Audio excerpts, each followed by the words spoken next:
ማለት እኔና አብርሽ የብዙ አመት ፍቅረኛሞች ነን። አትሊስት እስከ ቅርብ ሰዓት ድረስ እናወራ ነበረ እኔና አብርሽ። ምናልባትም ከ2014 ጀምሮ እኔና አብርሽ ፍቅረኛሞች ነን እስካሁን ድረስ ማለት ነው።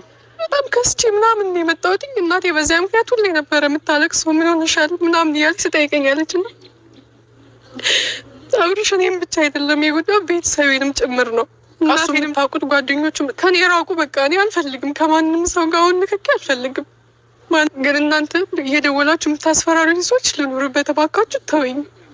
ጓደኞቹም ብትሆኑ በቃ ተወኝ፣ ልኑርበት፣ አትንኩኝ ነው የምላችሁ። ሌላ ምንም ብለው ነገር ዩቲዩብ ላይ ቲክቶክ ላይ ፎቶዬ የኔና የሱ ፎቶ ብዙ ጊዜ ሲዘዋወር ነበር እና አብርሽ ምንሽ ነው ምንድን ነው ፎቶ ጉዱ ምንድን ነው ንገርኝ እያላችሁ እያወራችኝ የነበራችሁ ሰዎች አላችሁ። ከዚያም አልፎ ደግሞ ካጠገቢ ያላችሁ በዚህ ያላችሁ ሰዎች እየደወላችሁ ምንድን ነው ያንቺና የአብርሽ ነገር ከየት ደረሰ፣ የምናየው ነገር ምንድን ነው፣ ደስ አላለንም እያላችሁ እየደወላችሁ የምትጠይቁኝ ሰዎች ነበራችሁ። እስከዚች ሰዓት ድረስ ከአብርሽ ጋር ፍቅረኛሞች ነን። እውነትሽን ነው እንመንሽ። አንቺ የአብርሽን ፍቅረኛ ከሆንሽ እዚህ ጋር ምን ትሰራለሽ? የአብርሽ ፍቅረኛ እኮ በቤቷ ፍንን ብላ ከአብርሽ ጋር እየኖረች ነው፣ ሩታዬ ማለት ነው። አንቺን ምን ነው እንደዚህ ጥቁር አስለበሰሽ? ምን ነው አዘንሽ? እስከዚች ሰዓት ድረስ ፍቅረኛውን ከሆንሽ ማለት ነው። በዚች ሰዓት ጥቁር ትለብሻለሽ? ኧረ ነውር ነው። ተይ ግን ለምንድን ነው ዱባይ ያልወሰደሽ? ለምንድን ነው ፍቅረኛው ካልሆንሽ እንደ ሩታ ማያደርግሽ? ወይኔ በላቸዋለ። እኔ ምለው ማለት ነው አንዷን ስንሸኝ አንዷ ብቅ ትላለች፣ አንዷን ስንሸኝ አንዷ ብቅ ትላለች። የምር የሩታ ጠላቶች እኮ ከየት እንደምትመጡ ግን እየተከፈላችሁ ነው። እኔ በእርግጠኝነት የሆነ ተልእኮ አላችሁ። የሆነ አንዳችሁን ስንሸኝ ከአንድ ቦታ ተወለውላችሁ ትወጣላችሁ። ሚድረ ቆሮቆ እንዳሁላ ማለት ነው። የምር ዛሬ አታሰድቡኝ። አፌ ስድብ ሳልወድ በግድ ልታስለመዱኝ ነው እንዴ? በቃ ልጅቷ ትረፍበት እንዴ? ደስተኛ ሆና እየኖረች ነው። እስኪ አትቅኑ እንዴ? የምር እንዴ ምን አረገ? አደርስባችሁ። ስለ እናንተ አታወራ፣ ስለ ብሔር አታወራ፣ ስለ እምነት አታወራ። በራሷ ሙድ የምትጫወት፣ በራሷ ሙድ የምትሰራ፣ በራሷ የምትኖረው አንዲት ምን አርጊ ነው የምትሏት? ቆይ ምን አርጊ ነው የምትሏት? ምን ሁኚ ነው የምትሏት እንዴ? ከአንድ በኩል እየወጣችሁ ነው የአብርሽ ፍቅረኛ ነን፣ ከአንድ በኩል እንደ ልጁ እኮ በቃ መስሚያው ጥጥ ነው። ተውት እስኪ ይኑሩበት። አሰላሙ አለይኩም ወራህመቱላሂ ወበረካቱ። ድና የተከበራችሁ ቻናል ቤተሰቦች እንደምተከታታዮች እንዴት ናችሁልኝ? ደህና ናችሁ ወይ? እኔ በጣም ደህና ነኝ አልሐምዱሊላህ። ዛሬም በድጋሚ መጥቻለሁ። አንድ ደግሞ ማለት ነው ሌሎችን ስንሸኝ በአንድ በኩል ተወልውላ ወጣለች። የሆነ ጊዜ በእውነት ፈቷ እየተሽከረከረ ነበር፣ ያው የዚች ልጅ ማለት ነውና የሆነ ጥቁር በጥቁር ለብሰው ምናምን ፈቷን ካገኘት እንደውም ታምኔን አረግላችኋለሁ። እና አሁን ደግሞ እንደዚህ እያለቀሰች ፍቅረኛ የሆነ ለመፈመስ ለመታወቅ ብለሽ ሰላም ያለችዋን ልጅ ባትበጠብጫት። ምክንያቱም በቃ ደስ አይላትም። አንቺ ለቀልድ የምትሰሪው ነገር ለሩታ ኮንፈርት ላይ ሰጣት ይችላል እንዴ? በቃ በራሳችሁ አይዲያ ነው። ልጁን ተውት እስኪ፣ የምር ተውት እንዴ።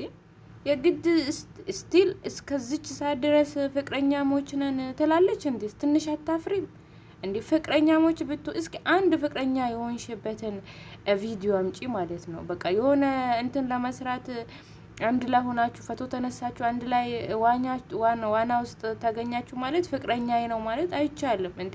በቃ እኔ የምለው በቃ ታያት፣ ልጅቷን ተዋት፣ ትኑሩበት። በቃ ባለትዳር እኮ ነው። በቃ አብርሽ ባለትዳር ነው እንዴ?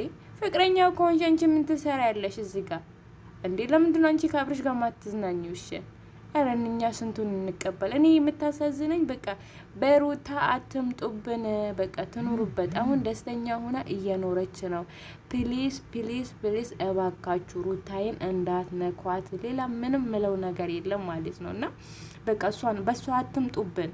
እንዲያውም በዛ ላይ አሁን የልጅ እናት ልትሆን ነው፣ የልጅ አባት ሊሆን ነው እንዴ? አረገዘች ሲባል ነው እንዴ ደንግጠሽ የመጣሽ? ጉድ እኮ ነው። ድሮ የት ሄደሽ ነበር እስካሁን ድረስ? ሽምግልና ሲላክ ወይስ በቃ ለመፈመስ? አረ በሌላ በኩል ፈምሱ። የምር ብዙ መፈመሻ ቦታ አለ እኮ ፈምሱ እንዴ።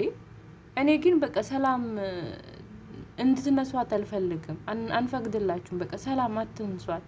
ልጅቷን ሰላም አትንሷት። እሷም በምንም ነገር እኮ አትደርስም። የምር ሩታ እኮ ወላሂ የምሬን ነው የምላችሁ። ያኔ ስለ ሃይማኖት አታወራ፣ ስለ ፖለቲካ፣ ስለ ሌላ ሴት አታወራ፣ ስለ ሌላ ሰው አታወራ። በቃ በራሳቸው ሙድ የሚጫወቱ ፈታ የሚሉ የምሬን ነው የምላችሁ። እኔ በጣም ነው ማደንቃቸው። በቃ ምንም ነገር ብሄር፣ ዘር፣ ምህን፣ ቤተሰብ እንደዚህ ምንም ማይሉ በቃ በራሳቸው ሙድ ፈታ ብሎ ድራማ እንደ ድራማቲክ አድርጎ የሚሰሩ ልጆች ናቸው። ግን ለምን ሰው እንደሚጠምዳቸው ለምን እንደሚጠላቸው አላውቅም። የምር ግራ ነው የሚገባኝ እነኚህ ልጆች ማለት ነው። እና አሁን በቃ በሰላም ነው እየኖሩ ያሉት። ባለትዳር ናቸው። ነገ የልጅ እናትና አባት ሊሆኑ ነው። ልጅ እየተጠባበቁ ነው ያሉት። እና ለምንድን ነው አሁን በመሀል እየመጣችሁ ህይወታቸውን የምትበጠብጡት ማለት ነው? አንዷን ስንሸኝ ሰድበን አንዷ ትመጣለች። አሁን ደግሞ አንቺን ስንሸኝ ሌላ ትመጣለች ተወልውላ ማለት ነው። አንዳንዴ እውነት ለመናገር አብርሽ ራሱን አያስከብርም ልበል እንዴ? የምር በቃ እንዴት ባለ ትዳር የሆነን ወንድ ልጅ አንድ ሴት ተነስታ ፍቅረኛ ነው ልትል ትችላለች? እንዴት? ለምን? በቃ ለምን ማለት አብርሽ በዚህ ነገር ፊት ባሰጥ ባይነኝ። የምር በቃ አንተ እኮ አንድ የሆነ ቪዲዮ ብትሰራ የምር በቃ አንተ ራስህን እንትን ብለህ አንተ ለነገሩ ያው መታወቅ ምናምን ስለምትፈልግ እንትኑን መነጋገሪያውን ትፈልገዋለህ። ግን ክብርክን እያሳጣክ መሆኑን ደግሞ አልገባህም ላንተ ማለትም የትኛውም ሴት ተነስታ አፈቅርሃለሁ ስትል ክብርክ እየቀነሰ ነው የሚሄደው። የምር በቃ ላንተ እኛ ራሱ ላንተ ያለን ፍቅር እየቀነሰ እየሞተ ነው የሚሄደው። ይሄ ከማንም ሴት ጋር እንትን የሚለው ባትሆን ራሱ እንደዛ ነው የሚባለው። ስለዚህ አንድ ሰው ራሱን ማክበር የሚችለው ራሱ ሲከበር ነው። በቃ ራሱ ማክበር ይችላል። እና ወጣ የሆነ ነገር ብትሰራ በእርግጠኝነት ማንም ተነስታ ባሌ ነው ፍቅረኛዬ ነው አትልም እንዴ?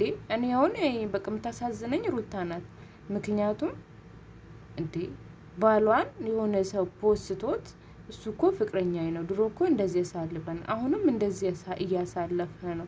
የፈለገ ብታቅቅር የፈለገ ብታምንክ ራሱ ውስጡ አይቀበለም። የሆነ ነገር እንትን በቃ የሆነ ዲፕሬሽን ውስጥ ያስገባታል። የምር በጣም ይደብራል ሲጀመር ማለት ነው። እናንተ ለምዳችሁ ሊሆን ይችላል፣ ግን ከጊዜ በኋላ ይሄ ነገር ጥሩ ላይ መጣ ይችላል። ያቺም ተነስታ አፈቀርኩህ ትላለች፣ ትላለች። ደግሞ ይደብራል። እና እናንተ ደግሞ እየመጣችሁ አፋችሁን አትክፈቱብን፣ አታለቃቅሱብን። የምትፈምሱ ከሆነ በፈለጋችሁት መንገድ ፈምሱ። ሩታዬን ግን እንዳትነኩብን።